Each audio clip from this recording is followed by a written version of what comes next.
When we were dealt the hand of having to get rid of the Prentiss character, we said that we need to make this the biggest thing we've ever done. This has to be the best story we can make it. Am I in danger? And when we started looking at her character, what we decided was her character was the most mysterious, that she speaks all of these languages and she happens to know somebody who knows somebody. And let's really dig into that and explain why her character's always been a mystery. An espionage story with Prentiss just felt right. You know she's tough. You know she can be vulnerable when she needs to. You know she's amazing at her job.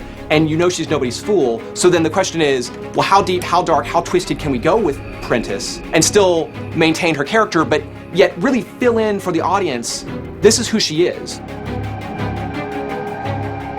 We wanted to peel back the layers so that you said, wow, you know, this is what this woman was into. This is what this woman did in the past. This is how she became a profiler. This is how Hotch hired her. This is why, and how it was all kind of sticky and messy, but still heroic. Hello, Lauren. As with any superhero, they have to have the arch nemesis, and we thought that's what she has in her past, somebody that maybe she even cared about, and how sort of muddy that gets. So within her secret life, there were secrets. And then we found Timothy Murphy, and we thought he would be fantastic. Hello, Ian. He had to be dangerous, he had to be sexy, he had to be menacing. He just has those piercing eyes and that quality that, you know, can almost like knock you over with just a look. So those are the things we were looking for, and also to be just like the ultimate bad guy. On the ground, now! Hold on. Kill me or arrest me, but I will not lay on the ground like a dog. I gotta go. With season 5, we had done the best version of a serial killer is stalking one of our team. We had to do a different serialized story, but it still had to feel like Criminal Minds. Treating him like an unsub was a huge challenge, because here he is, this legendary baddie. We had to ground him in the world of Criminal Minds. We are a show about human behavior. For a mystery to work, those clues have to stay fixed. But when you tell an espionage story, you're telling a story about people who are double, triple crossing each other. They're changing their behavior for the sake of whoever it is that they're dealing with. And so all those little cues shift. We made him a family annihilator, and we all know what those are, and we've talked about those. And then to realize in episode 18 that it's what it's usually about, which is a great loss. He thought he lost his son. We took that idea and just put it in this world of espionage, and suddenly the world just opened up. You took the only thing that mattered to me. So I'm gonna take the only thing that matters to you. Your life. We in the writer's room went back and forth on why didn't she tell our team? It's the best team in the world. You know, these are the people that if anyone can help her, these are gonna be the people, and it all comes down to family. Come near my team, and I will end you. We really felt like at that end moment to kind of push Prentiss over the edge, Doyle had to know everything about her team, about her family, where they are at any given moment, so that she knew that they were in jeopardy, true enough jeopardy that she had to take the fight to him, and that she couldn't involve them, because involving them meant that her family would be killed.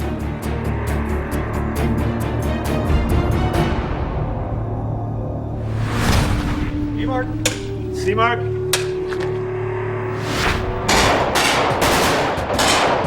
We got away from the normal sort of caper of the week, which we do, because it had this international flair. We set scenes in Italy, we set scenes in Paris. We had an Irishman who plays a Russian on TV commercials. We had a New Zealander playing an Irishman. We had a Scot playing a Brit. We had an American playing a Frenchwoman. It was actually a lot of fun. The way that we broke it was unlike any other episode. It was broken as a big two-parter. We really were able to give her a mini movie. Hey, action! I'm really lucky to have the guys that I have here tonight. We got Mark Simos, Navy SEAL, you know, the real deal. I got 3 LAPD SWAT. We have constant gunfires. These guys are basically leapfrogging down the street. We got 2-foot muzzle flasks coming out of these guns. And if I had regular stunt guys doing this and somebody swept somebody, you could really hurt somebody, or maybe kill them. For the first time on this show, we've prepped some vehicles to be riddled by machine gun fire. We probably have about 100 man-hours into these vehicles. We cut out the inside of the vehicle because most vehicles are double layered with the steel. You have your outer shell and then you have an inner shell. So we actually had to grind all that out so we could get to the inside of the outer shell where all the work is done. We had about 105 hits in the steel body of the vehicle, hits in the plastic bumpers, hits on the windows, then hits inside to throw some dust and glass around. So about 150 hits. We took pictures of the vehicle with all the hits before we filled them so Charles could see where every hit was, and then we number every hit. So he's able to say, okay, give me this door in this direction. And then we talk to the guy with the machine gun and we say, okay, you're gonna go left to right and then right to left. So it does take some forethought and some planning so that it's right the first time, because it's only one take deal.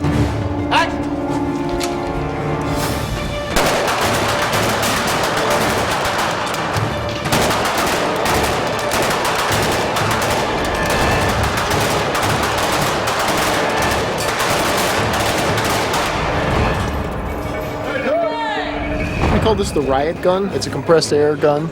It was developed by law enforcement to fire tear gas bullets and pepper spray. But we're using it to fire marbles at high speed to shatter the windows on this SUV. Action, Captain! This one's called a Sheridan. This has got dust balls in it and spark balls. And when they hit solid objects, you either get a little puff of dust or you get a bright spark if you hit metal. Action!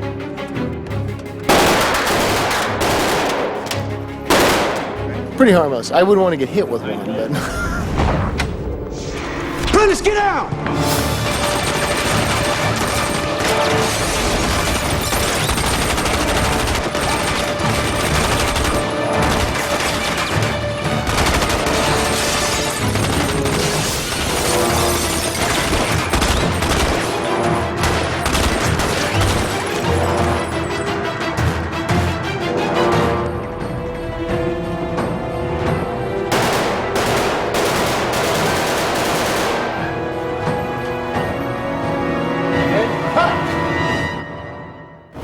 Episode 18, Lauren, was one of those episodes that I think took a couple years off my life. My saving grace was having Matthew Gray Gubler as a director.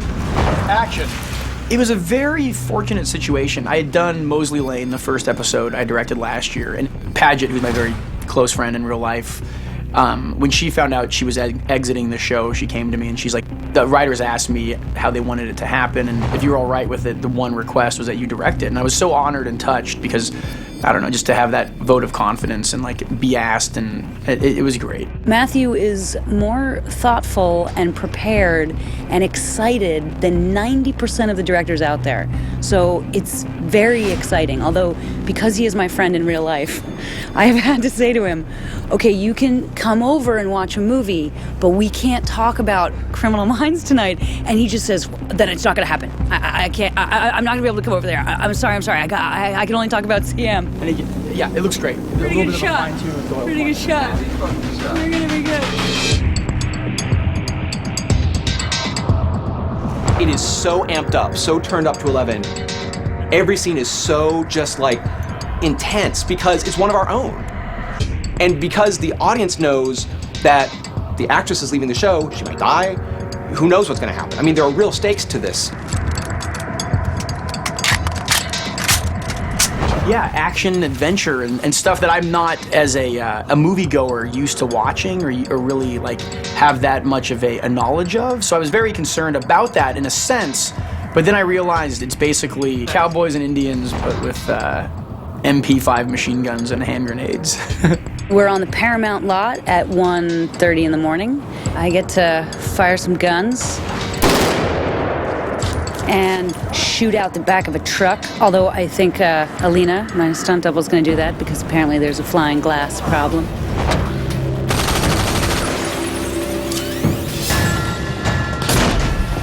And there's a bunch of bad guys, a bunch of Irish bad guys, and I flirt with Timothy Murphy.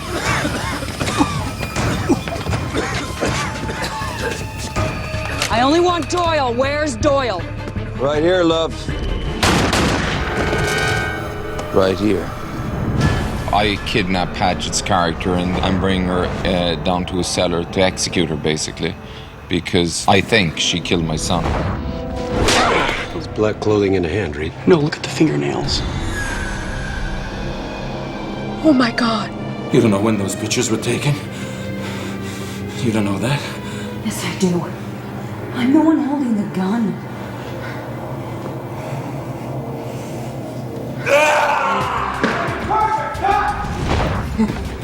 I hope that never happens to me for real.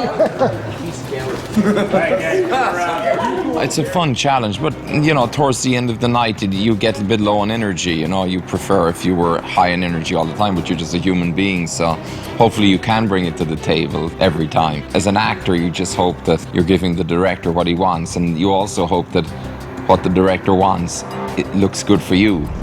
Then he reaches down, grabs her, and brings her to phase 2 of the fight, which is this wall. It's awesome. So Lena, just back up a foot and just like that. We've got a great stunt double for Paget. So she did a lot of the thumping, and Paget, you know, is great at what she does. So between the two, we're gonna have a really, really good fight. Head first into that. It was broken down to pieces so the actors can come into their dialogue and then, you know, can really sell the punches and the hit against the paint wall and then the hit against the other wall and the stomach kicks and then finally the flip on the table. So you have a full fight sequence. And then he got on the plane, and I never saw him again. It's a lie! It's really fun. Tom Elliott's a great guy, and he's had me on for 4 years doubling Paget, and Paget's amazing. One of the best actors I've ever had a double, and so sweet and supportive and just a lovely human being. So it's so much fun supporting the actor and helping the story and being part of a team and a group, and it's really a great time. Ever since you told me my people had Fahey, I have been stalling you. Cut the power.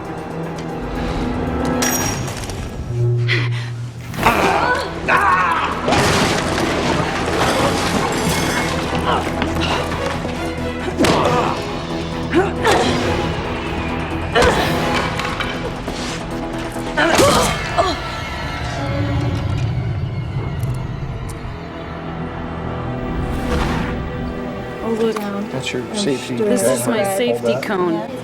Where's that goes, well, if I was walking around with a spike sticking out, I guess you stick the safety cone on it. Exactly. In case anyone wants to hug you, like, you know, say, Okay. I had a really nice 5 years with you.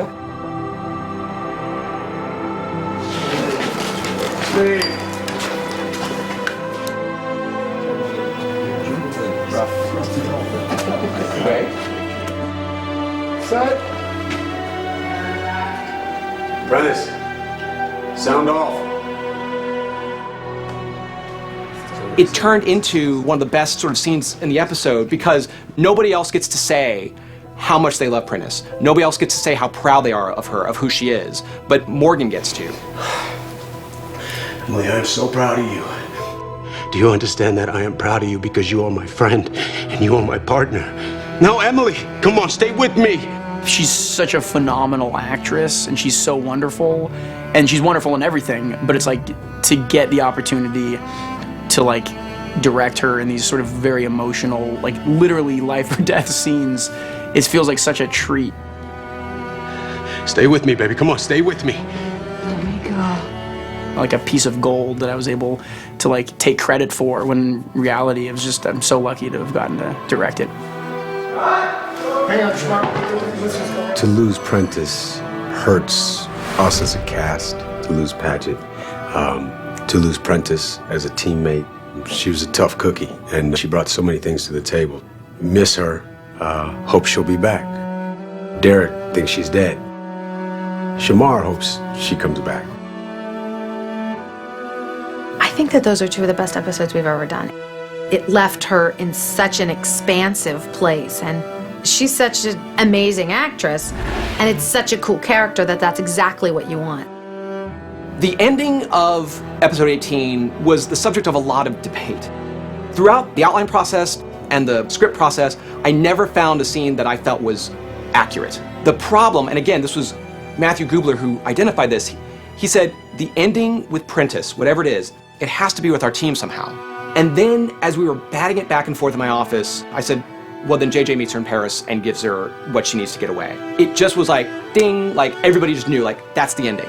That's what it has to be. Because not only is it a great reunion between these two characters and these two actresses that you don't expect, it just felt like the exact right ending for them. And you wanted to see them have a moment together before they said their goodbyes. Passports from 3 different countries, and a bank account in each one to keep you comfortable. Those were A Labor of Love, episodes 17 and 18. They were for us, and they were for our fans. Thank you. Good luck. It was an emotional thing to write and to go through, but I think it was her journey, and so we wrote to that as best as we could.